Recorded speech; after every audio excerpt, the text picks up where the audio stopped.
Looks like we are live. So before we get into things, I want to introduce myself because it's been a while since we've done a live stream. My name is Keith Kraker. I'm a registered dietitian and co-founder here at Carbon Diet Coach. And I'm going to hop on here, answer your questions. It's been a very long time since we've done a live stream. So looking forward to answering all your guys' questions. If you do have questions, Instagram, put it in the question box thing. And then if you are on Facebook or YouTube, put it in the comments and it'll pull up here. So we'll get started once we get a few questions.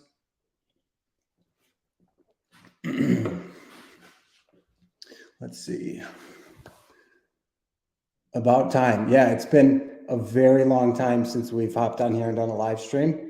So hit me with your questions, Gavin. Let's see. Is there a way to put target fat percentage instead of target weight? So it sounds like you would like, so to not have the app consider weight and look at just body fat percentage. There isn't a way to do that, but the app does take into account your body fat percentage already. So that's a level of analysis that we do. We look at your body fat percentage already. So if you are tracking your body fat percentage regularly and you're entering it into the app, it will take that into account in the adjustments, whether or not it does it. And by the way, can you guys hear me? Is there an echo? Because I'm in kind of a smaller room. There might be an echo. I can open my door if so. All right. Okay, so we got one on Facebook. Let me pull it up.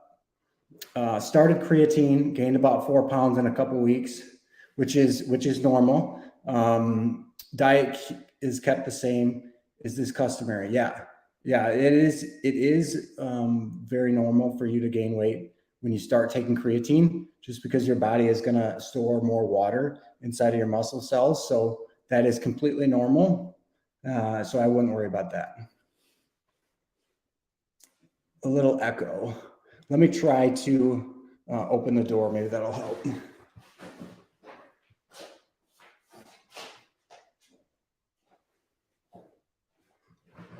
All right, hopefully that'll help a little bit.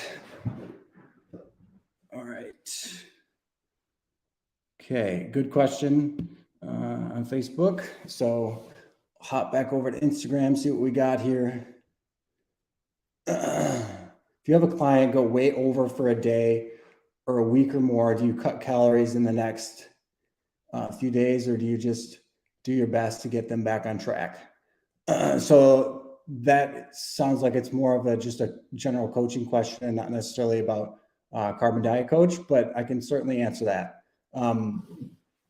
Usually, if I have somebody go way over for a day or a week or something, they get off track, I tend to not compensate for that, just because that can cause some poor behaviors in the future. So what I like to do is just kind of get people to get back on track. So whatever way that can get them back on track is what I kind of work towards. And it's very individualized to do with that. But you don't want to punish your clients and say, now you got to make that up, that mistake that you made, because that will just lead to poor behaviors. So I found what works best is just get back on track and things will improve. And the damage you can do in a day or a week is not really anything to worry about over the long run.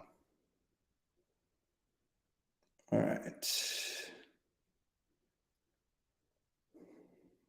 Guys, if you're on Instagram, can you put it in the question box so I can pull it up for everybody to see? The ones in the comments kind of go a little fast, so it's harder for me to answer those ones, but all right.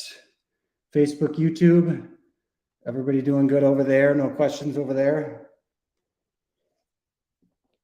All right, it looks like we got one here. Okay.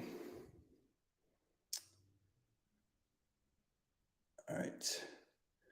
I'm newly restarting the app. After logging for 1 week, I learned I was eating significantly below my calorie range. Would it be wise to eat at maintenance for 1 to 2 months while continuing to lift, going into a fat loss phase? How long would you suggest to stay at maintenance?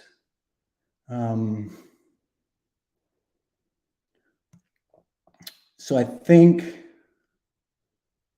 if you are already under eating and you want to do a weight loss phase, it's probably going to be hard to lose weight because your metabolism has likely been suppressed. So what I would suggest is considering reverse dieting. Actually, instead of just maintenance, reverse dieting will help build up your maintenance and help you recover a little bit from any metabolic adaptation that you have had. So I think going to reverse diet would probably be a better approach for you, and working up with that, and then continuing to lift, and your lifts are likely going to improve quite a bit as well during a reverse diet. So that'll help long term set you up for more success with your fat loss phase in the future. So yeah, I would recommend reverse dieting in that scenario.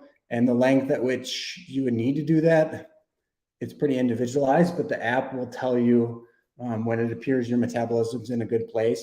So based on your stats, it will evaluate, okay, is this a good maintenance calorie number that you have based on your check-in data? So then it'll let you know. And once you get that notification, you could be safe to switch to weight loss. But I think when you haven't been tracking, getting into the habit of tracking and hitting your numbers and just getting into the flow of it, making sure you're not under eating is super important. So just stick with it, and yeah, go with the reverse, in my opinion.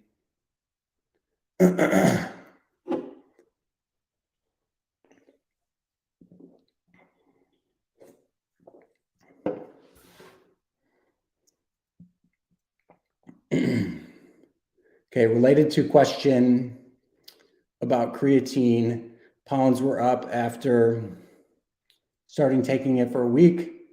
Will water weight be lost as time passes? I'm looking to cut. So the weight that you gain from creatine isn't like body fat or anything like that, or it's not like, bloating or anything going to make you look watery and less lean.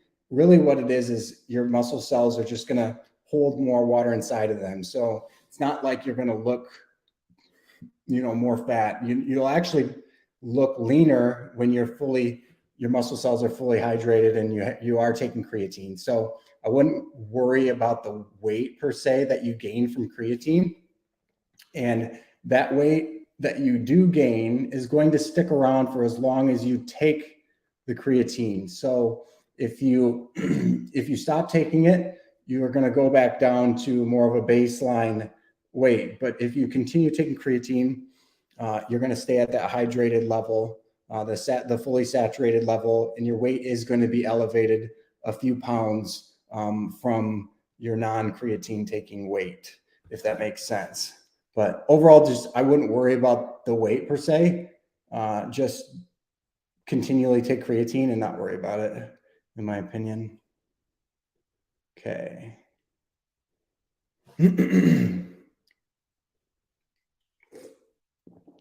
All right.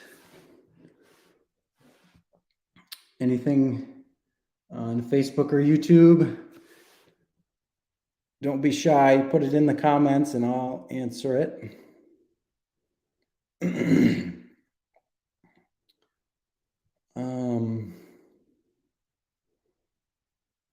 Let's see.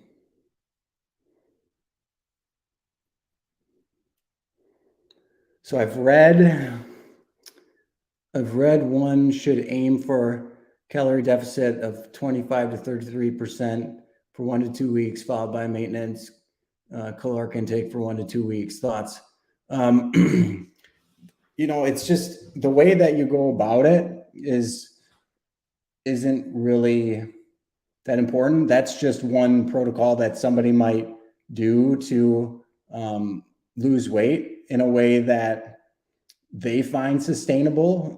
So allowing them to have, maintenance calorie break for, 1 to 2 weeks, and then you do short dieting stints. Like that's just a strategy to help you stick to your long-term goal of losing weight. Now, for some people that might work good and jive well with their personality and their behaviors, but for other people, it wouldn't work very good. Like for me, for example, I I would hate to do so much flip-flopping of dieting to maintenance, dieting to maintenance. Like I like to stick to more of a moderate, like a slow to moderate deficit and stick to it over a longer period of time. And then once I'm done with that, switch gears. So I like to do more longer dieting phases, but just do less intense dieting. And that works well for me personally. But yeah, it just depends on what you like to do. Yeah. And if you're using carbon, like you can do all of these different strategies. It's just a matter of changing your goal to what you want to do. But by default, carbon isn't going to input, diet breaks here or there. You just need to switch your goals and kind of use carbon as the tool to follow the dieting approach that you want. Thank you for the question. Okay, we got YouTube. What are some of the future features planned for carbon? So in the more short-term future, we have some really cool features coming out around recipe sharing and custom food sharing. That's been a huge request for a lot of people. So we're in the end phases of implementing that, and it should be released here in the next couple weeks, maybe sometime next month. You can expect to see the recipe sharing feature, as well as being able to share custom foods. So that's going to be huge for a lot of people. I know, spouses like to share recipes with each other. And so that's going to allow you to do that. And it's going to be super helpful. So that's one of the ones that we have planned for the more short-term future. And then there's a ton of things on like our longer term roadmap. But overall, like the overall theme of all of the features that we want to implement is like, does it make your life easier? Does it improve your progress in any way? Those types of things. Like we want to take the mindset of a coach, like would an actual coach do this? If so, that can help shape the features that we want to implement into carbon. So thank you for the question.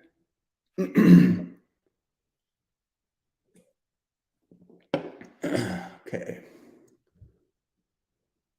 Is there a way to adjust calories and macros based on activity levels?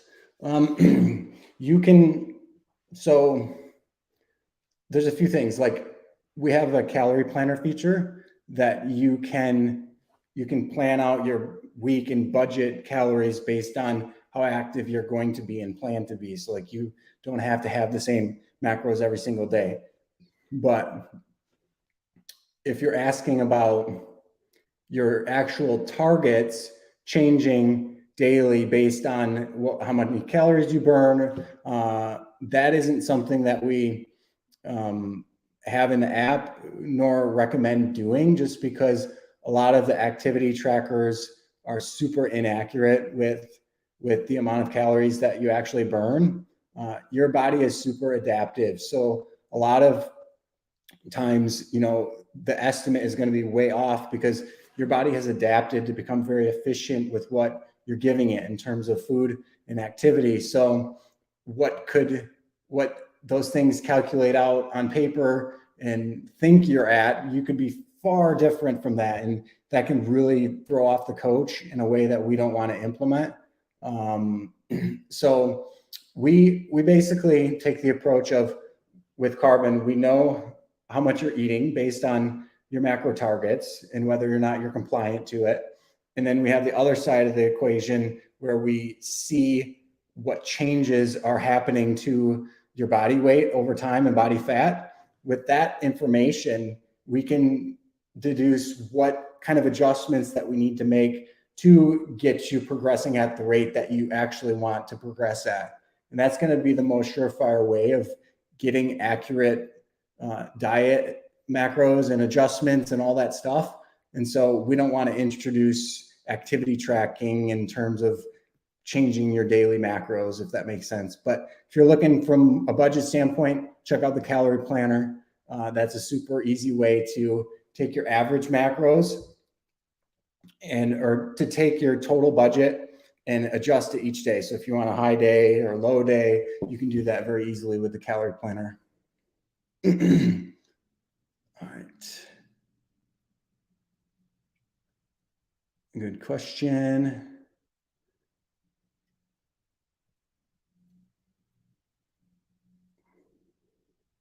So I burn, this is kind of along the same lines of the activity thing. If I burn on my bike around 1,400 calories to 3,000 calories, does Carbon advise me to refuel? So if you were to burn that many calories, that's going to have an impact on your weight.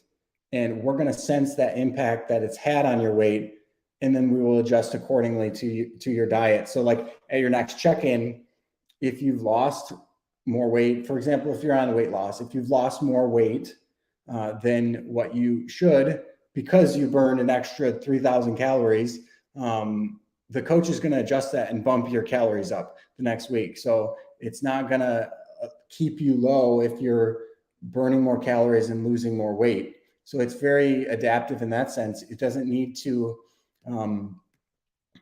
do it on the daily level, but on the weekly level, it analyzes, okay, what happened, how was your progress, and then make the adjustments accordingly. So, and if you know as well, like you're super active, that's when you create your initial goal with Carbon. Let's say you haven't started yet, but if you use Carbon and you're creating your first goal ever, it's going to ask you for activity level, put in how active you are. If you're super active, it'll start you out higher with your target calories. And then after that, the coach takes over during your weekly check-ins and, adjusts dynamically based on how things are happening. So, and if you're super active, it also depends on your goal too. Like with people that are more endurance type athletes and they're looking to perform, like you probably shouldn't be choosing a weight loss option because you're going to have less energy and you're going to have less calories and fewer carbs and such. So you should, if you're caring about your performance for these exercises and refueling, you should either be on a maintenance goal or reverse dieting or weight gain. Basically just try to stay away from weight loss if that's your goal as an endurance athlete. Yeah.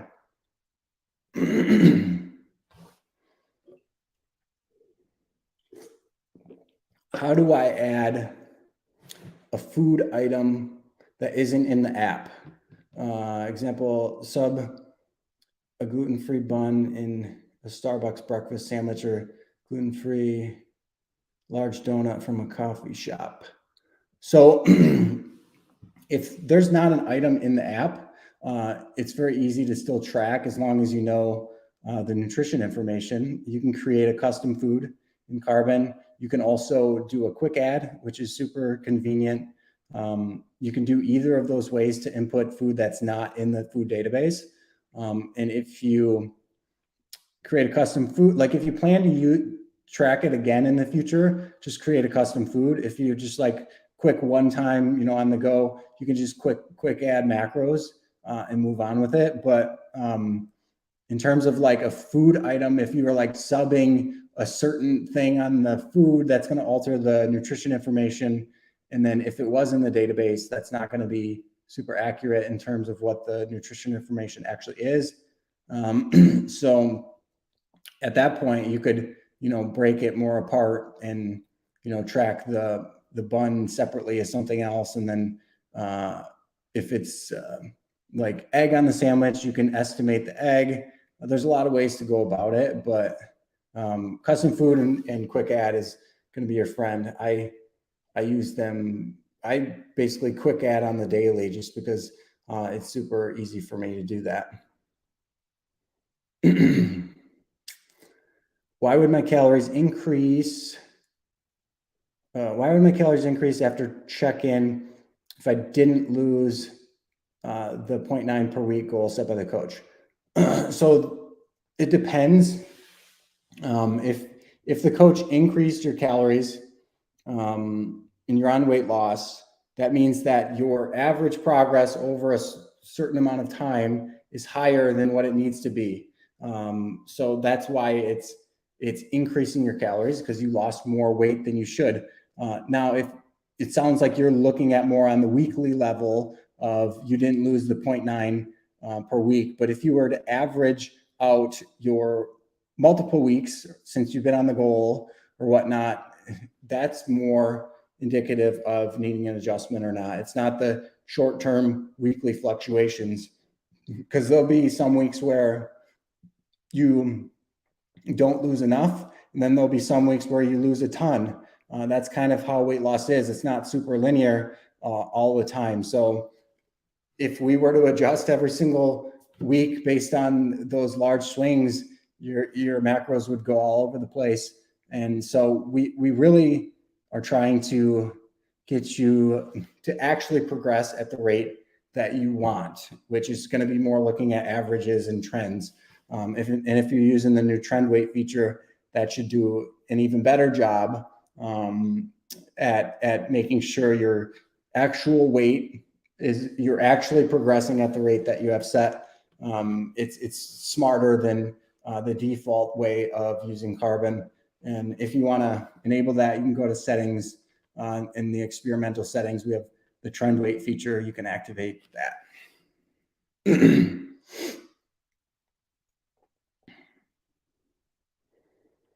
Do I have to eat the same thing daily to lose weight, or can it vary day to day as long as I'm hitting my macros? You don't have to eat the same thing every day. That's the beauty of flexible dieting. You can have it fit your lifestyle, whatever that is. You can, eat.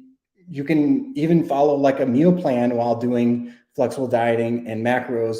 It's just you know what you're eating every single day. But if you're the type of person that doesn't know what they're eating every single day, you can still follow a plan by hitting your macros and staying on track. So that's the beauty of flexible dieting, and which is why it's more sustainable for a lot of people. Anybody can make progress for a few weeks by making drastic changes and completely changing the way they eat. But that's just a short-term mindset around it. And flexible dieting helps you have that long-term progress by fitting into whatever way of eating that you do. So don't feel like you have to eat the same thing every single day to lose weight. Focus on your macros and calories first and foremost, while still including healthy foods. I think a big mistake a lot of people make is when you say, oh, follow your macros, they're like, oh, well, then I can eat whatever I want. Well, you still want to make sure you're getting enough fiber, which is important, and eating enough fruits and vegetables, getting your micronutrients as well. So it's all about balance. I try to live by the 80-20 rule, where 80% of my calorie and macro intake is from whole nutrient dense foods. And then the other 20% I use more as discretionary calories, where I can have more fun foods, that people tend to think more is like junk food. And when you have balance like that, it just makes things so much more sustainable and better over the long run. So hope that helps.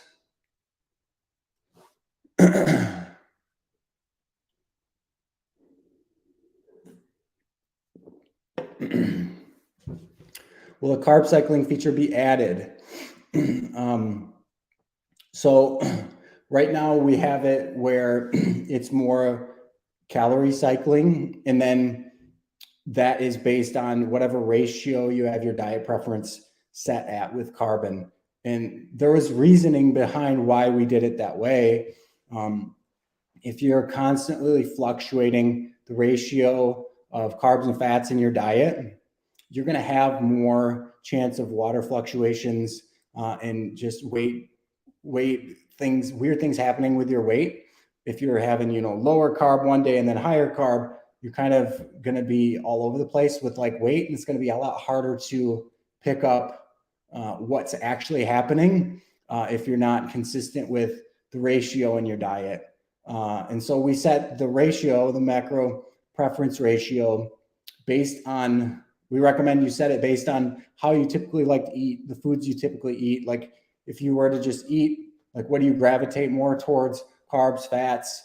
Set the ratio so that it's easiest for you to stick to it. But will something like that be added in the future? Potentially, but we just don't want it to be cause any problems with people's weight going all over the place because they're carb cycling and then making worse macro adjustments. But if you want a carb cycle, like right now, you can do it by yourself. It's just there's no like first party way to do it in the app. But what you can do is you can just then basically just track your protein. You will follow your protein and calories, and then just wherever you feel like having your carbs, you can kind of allocate those. As long as you're hitting your calories and your protein, you would be pretty fine. But do keep in mind that there's more potential for weight fluctuations and weird things to happen when you're just doing calories and protein. But there's a lot of people that still have a lot of success with doing calories and protein. So it's not a bad way to go about it either.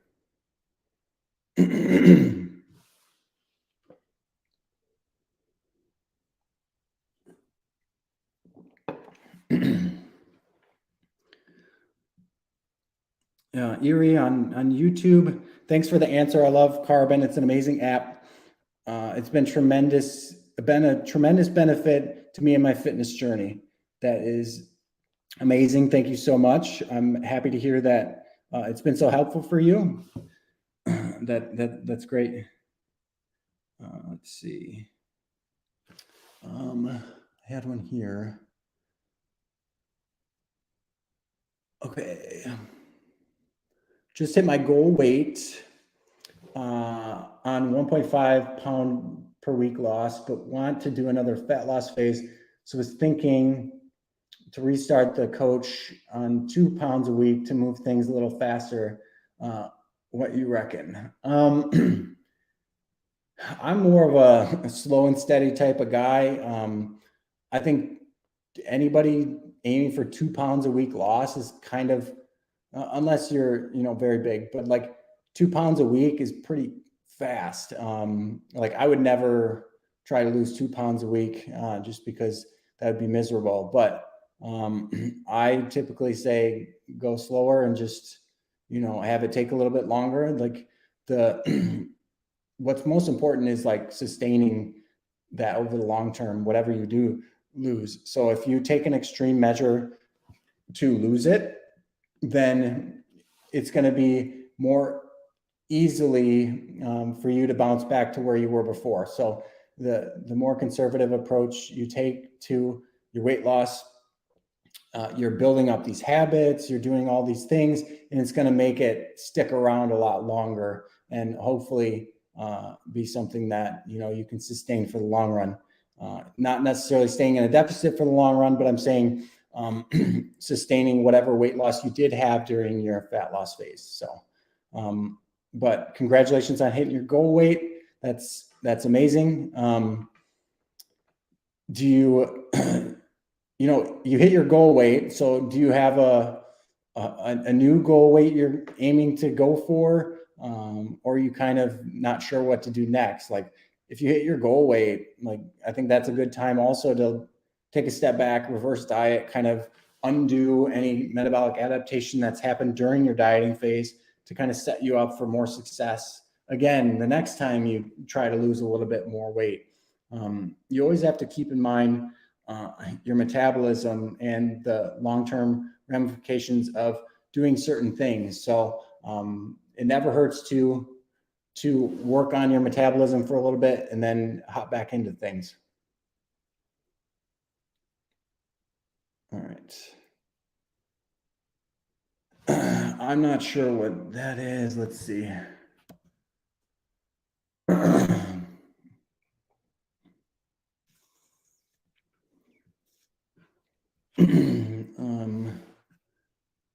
Yeah, I'm not gonna answer that one. Let's see. Oops.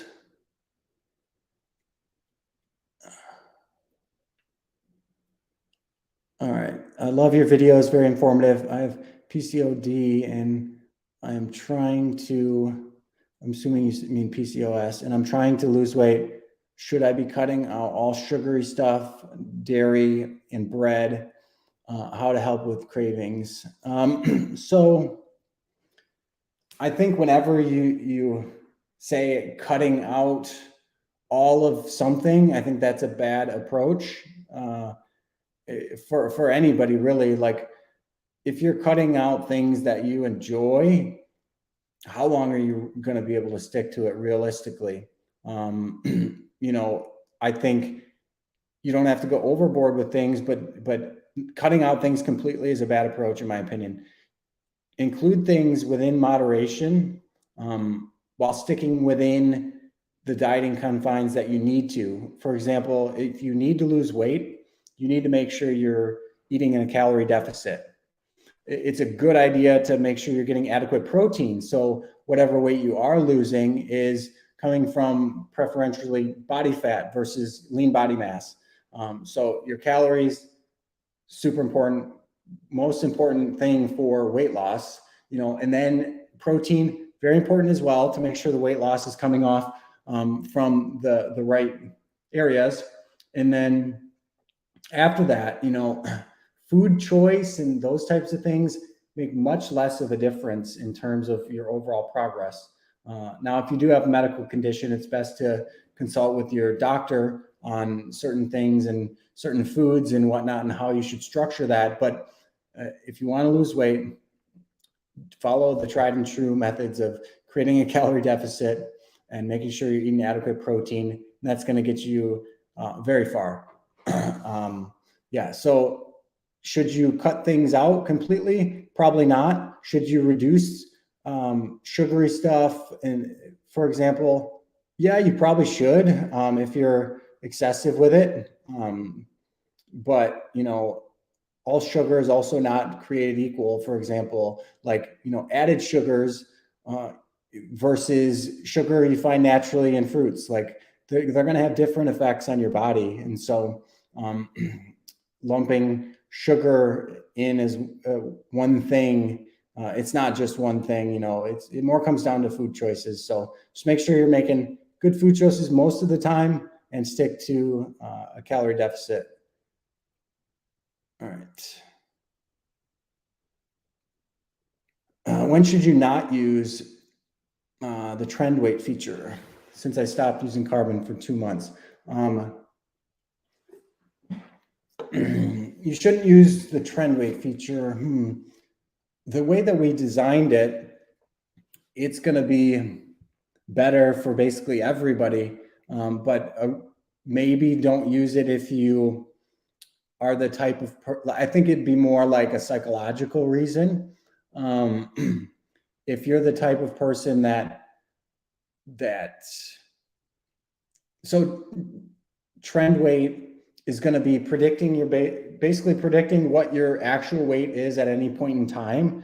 And so if you check in and your trend weight isn't showing you the progress that you think you're making, you might get upset about that. But like, it is a better way to adjust your macros, but some people just can't detach from, oh, this is my actual weight today on the scale. Like if you're that type of person, maybe don't use trend weight, but it is going to be better for you. So like try to get over the mental struggles of weight and trend weight also helps with that. Like once you kind of let go of, okay, this is my scale weight today, and just look at the trend weight as your gauge of progress, like it's going to improve things overall in terms of mentally for a lot of people.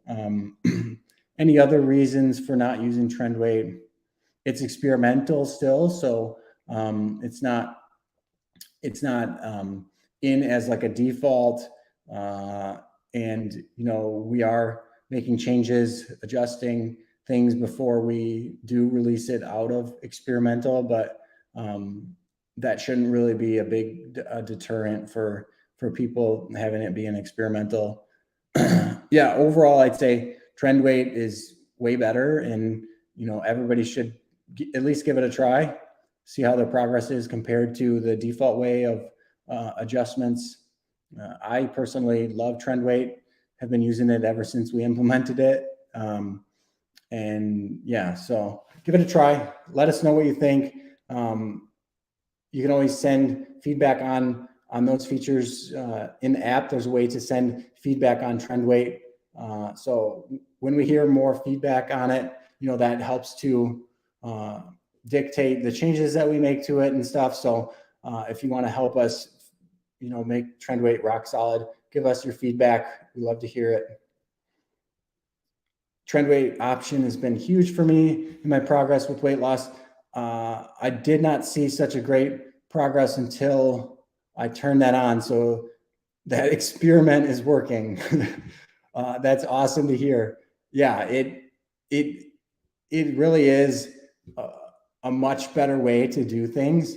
And, I hope we can get it to the point where that is the default for new people. Like, we're not going to switch it underneath any of you guys in the future. Like, if you're currently using it in Carbon, you would need to opt into changing trend weight. But, in the future, maybe we would like to make trend weight be the default, just because we do see people make way more consistent progress using the trend weight, just because it is a better way of doing things.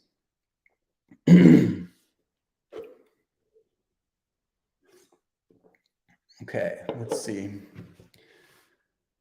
I've not started yet, but have been eating in a pretty deep deficit. Can Carbon help reverse diet back to a better maintenance level and then find a new deficit that works? Absolutely. Now, Carbon isn't going to reverse you from whatever deficit you're eating in. With reverse dieting and Carbon, we start you out at your current estimated maintenance calories. And by definition, you're not going to gain body fat or anything on that. But we start you out at your current estimated maintenance. So if you're in a deep deficit, we're going to start your reverse a little bit higher, but you don't need to freak out about that. You need to get out of a deficit if you want to improve your metabolism. And so Carbon will start you out at your estimated maintenance calories, and then progressively each week, try to bump it up higher and higher and higher based on how your body's responding. So yeah, I would definitely recommend reverse dieting to work on bringing your maintenance calorie level to a more healthy, sustainable level. And then once you do reach that, then you can consider going back into a deficit. But yeah, don't stay in a deep deficit for too long, because there's going to be metabolic adaptation that you're not going to want to happen. So yeah, give reverse dieting a try. All right. What is the difference between doing a reverse diet out of a deficit versus going straight to maintenance for a bit and then eventually doing a slow massing phase? So like I mentioned with Carbon, we're not reversing you from your deficit calories. Instantly, when you switch to a reverse diet, we're going to bring you up to where we're estimating your current maintenance calories are at. And so the reason is, once you're done dieting, you want to get out. With dieting, you want to get in and get out. You don't want to stay in a deficit for longer than needed. So if we were to reverse you from your deficit calories, you're going to be still dieting and in a deficit for many more weeks, which is not ideal. So with carbon, we're going to start you out at your current estimated maintenance, and then we're going to bump you up weekly. And then depending on how your body's responding, we may hold your macros for a week or so because you gain too much, for example. The reverse diet setting is really smart in that sense, and it figures out, okay, can we push you higher? And it keeps trying to push your maintenance calories higher and higher and higher. There is a slight difference between that and going to a massing phase, for example, which is the weight gain setting in carbon. The main difference between reverse diet and carbon and weight gain and carbon is weight gain is going to force you to gain a certain amount of weight every single week, whereas reverse diet is going to keep increasing your calories weekly until you gain too much weight. So there is a slight difference in that, meaning, if you're a person of like, I want to gain a certain amount of weight every single week, weight gain is going to be the setting that you want to go with. But if you're the person where your main goal is, I want to improve my metabolism and I don't want to gain too much weight in the process, then reverse dieting is the way to go. And the amount of weight you are allowed to gain is completely adjustable as well within carbon. You can set, okay, this is the max I want to gain in a single week before holding calories for a week. So that's all adjustable in carbon. But yeah, I think, Timothy, it just depends on what your long-term goals are. If you do want to gain weight weekly, go to maintenance after a deficit, or even right into a weight gain. But it also depends on like how long you've been in the deficit. So sometimes you may want to put like a reverse diet in between your weight loss and a gaining phase, just so you don't gain a ton of weight off the bat and keep your calories a little bit lower. So you may want to reverse diet after the dieting phase. It just depends on how long you've been dieting.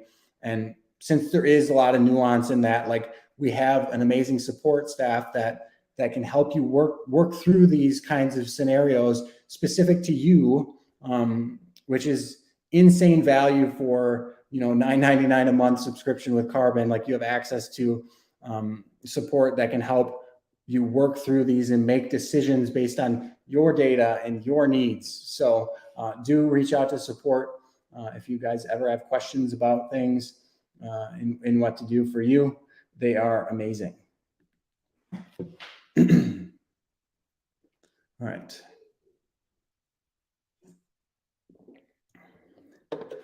Let's see. Gavin, you just want to lose another 5 pounds. Then you're happy. Okay. I mean, if you only have 5 more pounds to go, I would just stick it out with the 1.5 rate that you have set and just go a few more weeks. It's not going to be that long at that rate that you've been losing. So Gavin, I wouldn't switch things. Don't break or don't change what isn't broken. Like, you've been making great progress, it sounds like, with your current settings. So just keep that and just ride right into the 5 pound loss that you want to do, and then reverse out of that. So that was that one. Okay. Justin put my question in chat. Okay, let me see if I can scroll and see it.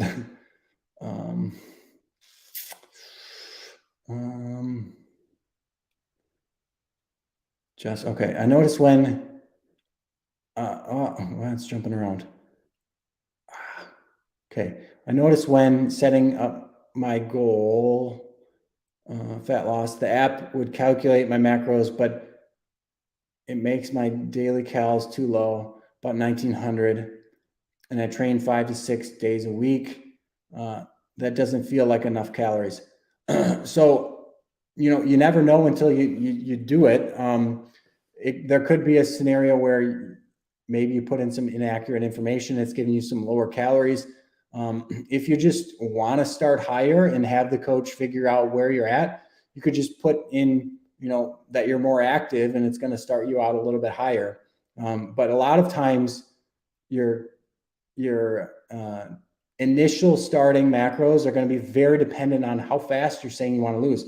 Maybe you're saying you want to lose too fast, which a lot of people take that slider and they throw it way up there, and because I want to lose very fast, but that's going to take your calories a lot lower because that's what's going to be needed to lose weight very fast. So make sure you're trying to lose at a moderate rate. You just can leave it at the default as a good, like we set the default at a level that kind of balances out, okay, starting calories versus the amount of progress you're making. Like just maybe leave it at the default rate, and make sure you're doing active. And then, it's not going to matter after you start checking in because the coach is going to see what's happening and adjust and find exactly where you need to be eating to see the progress that you want. So it's that the initial starting calories and macros are just that, initial starting macros. A lot of times within a few weeks, they could be very different. It just depends on how your check-ins go. So find a level that you can start at and then just commit to it and check in, and the app will take over from there. So hopefully that helps.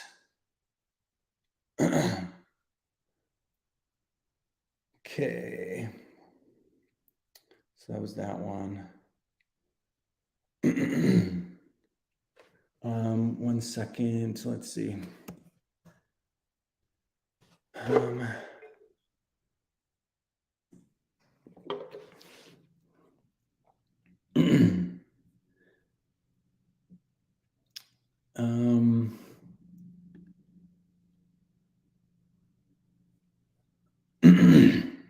So there's a question there about a certain drug. Yeah, I'm not going to really answer that one. Sorry. If you're curious about a certain drug and if it's safe and whatnot, always discuss that with your doctor. You're welcome, Justin. Thoughts on alcohol and tracking in progress. What specifically are you wondering about? I can speak kind of generally about it. Thoughts on alcohol? I like it sometimes in moderation, and tracking in progress. I usually, track it for sure. Alcohol is going to be a little bit different because alcohol itself is a macronutrient and it has 7 calories per gram, but we don't give you a alcohol target gram amount. So what you need to do with carbon is account for whatever calories are in the alcoholic drink from your macro budget. So you're going to need to track it as it was a carb or a fat. You're basically just accounting for those calories. So the way you would do that in carbon is look at the nutrition information for the drink, how many calories are in it.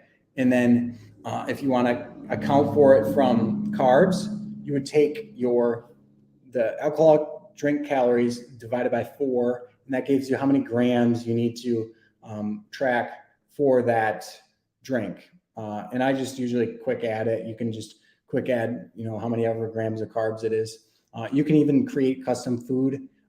If you drink a certain type of alcohol often, you can, make a custom food and say one drink is allocated to X amount of carbs. And then that makes it a lot easier to track. You can also account for it in fat, which I like doing more just because fat is 9 calories per gram. So it's going to take fewer grams of fat to account for those alcohol calories. So same thing though, you would take the total calories in the alcoholic drink and divide it by 9, and that gives you the amount of fat grams you need to use to account for those alcohol calories. And you can even do a combination of the two. Like I want to do 50% of the calories from my carb budget and 50% from my fat budget. You can do that too. It's just a little bit of math to figure out the gram amounts you need to track. But and don't feel like you can't have any alcoholic drinks, when you're dieting, for example. Like you can still have alcoholic drinks. It's just your budget is smaller when you're dieting. So just be a little bit more conscious about that and smart with your choices. Don't blow out your whole food budget, your macro budget by having a ton of drinks. Like that's not going to set you up for success. But, having alcohol in moderation can certainly be fine. Just make sure you are accounting for it correctly.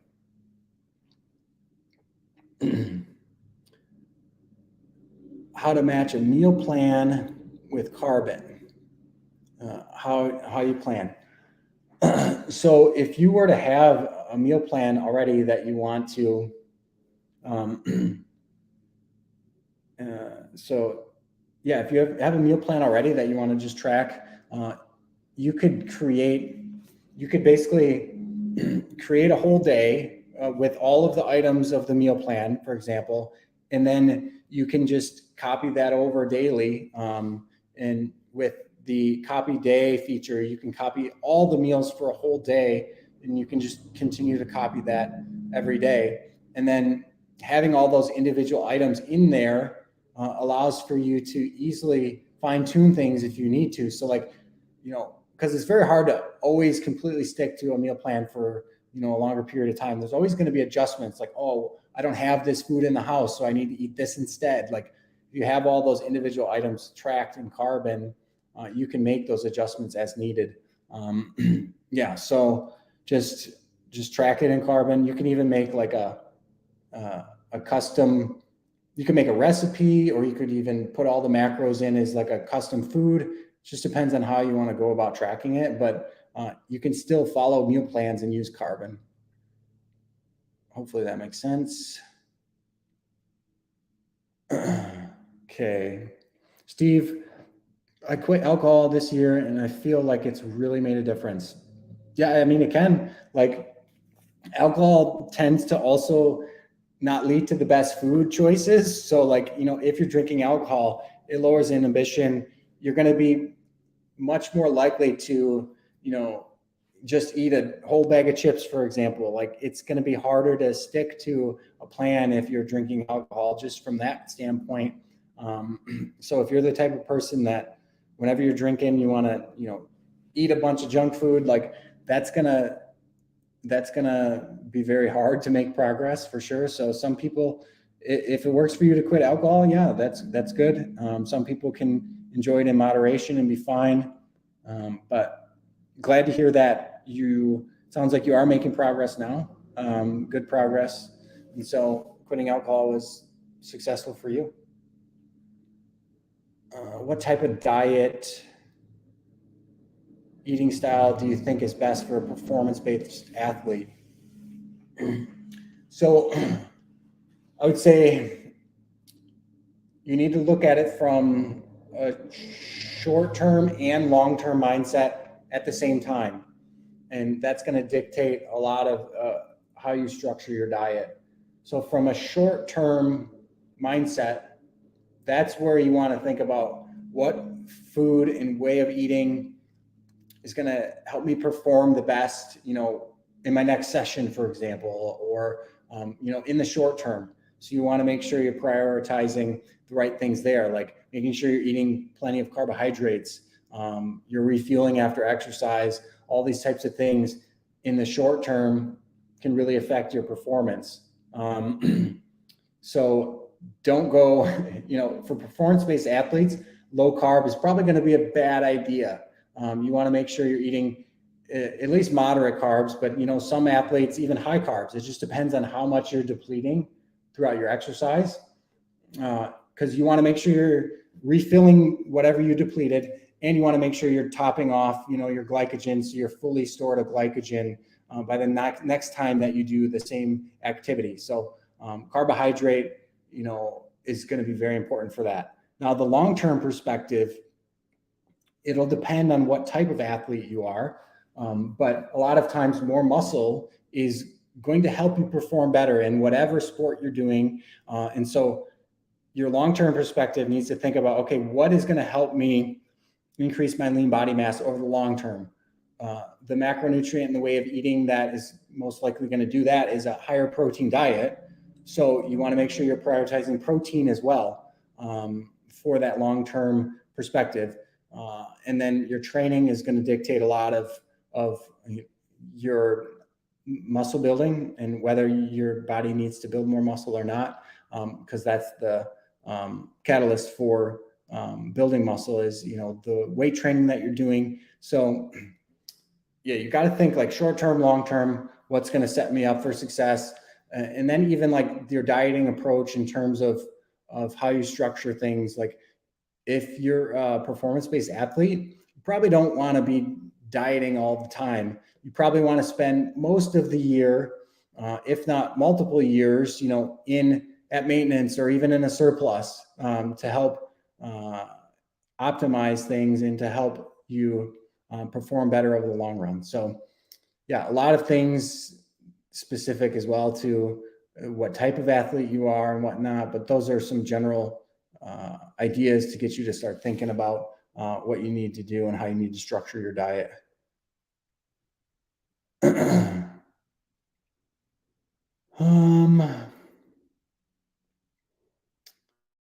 Will introducing intermittent fasting help improve weight loss, or doesn't it matter as long as I'm in a calorie deficit? So intermittent fasting is just a strategy. It's just a tool in your toolbox to help you create a calorie deficit and to sustain a calorie deficit. And it doesn't work for everybody. It's just a way of eating and structuring your day. And so if you're the type of person that finds intermittent fasting for a certain amount of time really helps you stick to your calorie needs and your macro targets over the long term, it's going to be a better approach for you. But in terms of like calorie equated, protein equated diets, let's say somebody's intermittent fasting and somebody's not, but they're following the exact same macros, for example, there's not going to be more progress with the intermittent fasting group if you just completely look at it from an equal standpoint. You need to look at intermittent fasting from more of the psychological standpoint, the lifestyle standpoint of, will it help you stick to your goals better or not? So that would be the decision-making thing around, should you intermittent fast or not? If it helps you, do it. If it doesn't, don't.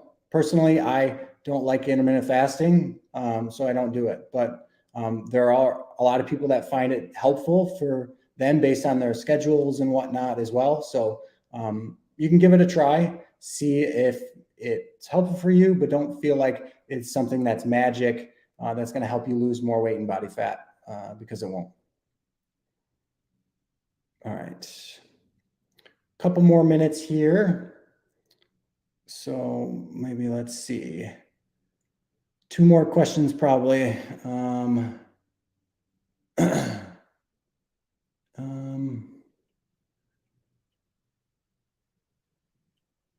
So, hey, if I have a workout at 8 a.m., what meals and macros are best to eat at 6 to 6:30? So if you have 2 hours to an hour and a half before you need to work out, I mean, any kind of meal is going to be fine. I would make sure that you're getting at least some protein and some carbs in that meal. That would be, a good pre-workout type meal, just prioritizing carbs and protein. But since it's also, you got 2 hours to an hour and a half before, you don't have to worry about fat either. Like, it could be a well-balanced meal between carbs, protein, and fat with that amount of time before your workout. But like me, I eat like a half hour to 45 minutes ish before I start lifting weights, just based on my schedule. And so for me, I want to prioritize things that are fast digesting, that can, get in my bloodstream so I can have the energy during my workout. So like for me, I do a protein smoothie with, fruit and some carbs in it, and it's all blended up, and that helps me digest it quickly. And so it just depends on how far out, but with that amount of time before workout, I wouldn't worry about it. And you can basically just eat any well-balanced meal before you go. Just make sure you're getting enough carbs. All right. One more question here.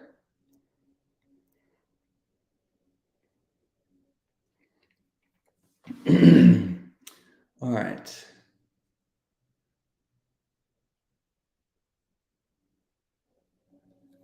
Okay.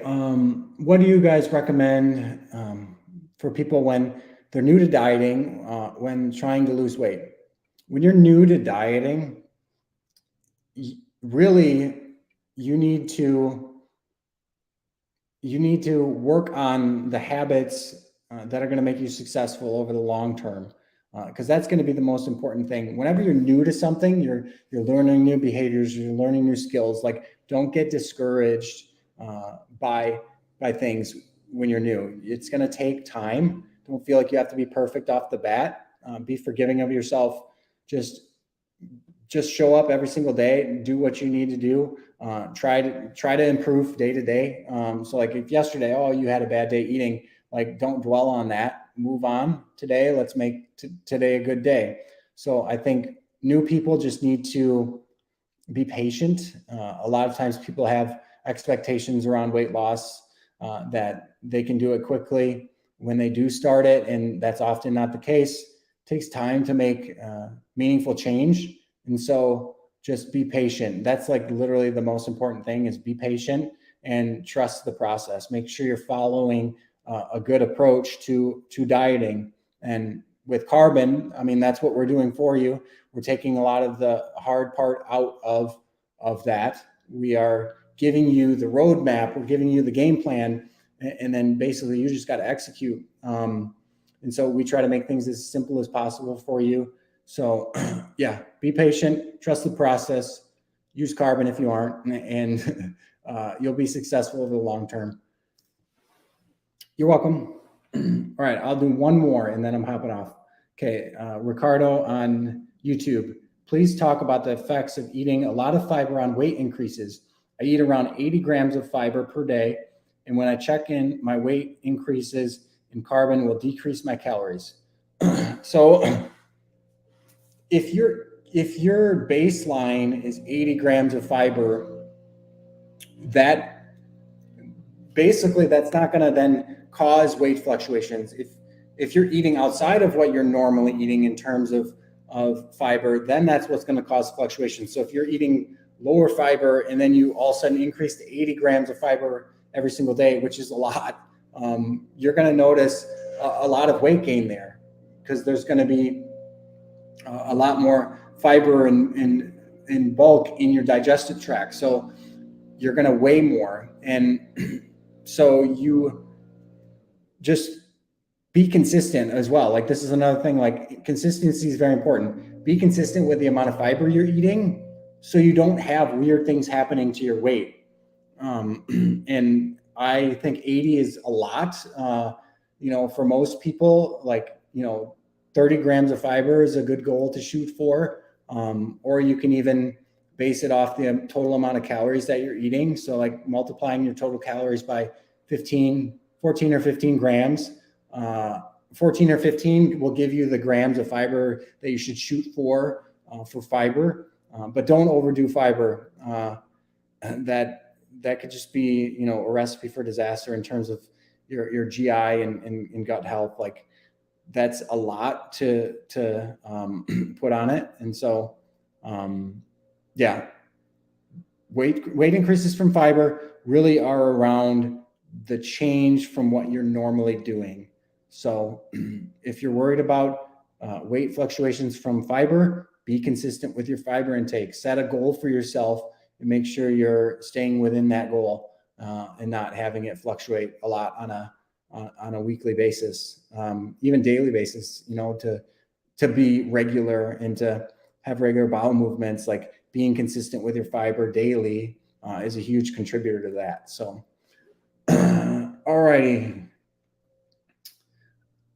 Okay, I think that's going to wrap it up for today. So appreciate everybody tuning in. We do these live. We're going to start doing these live streams on a regular basis.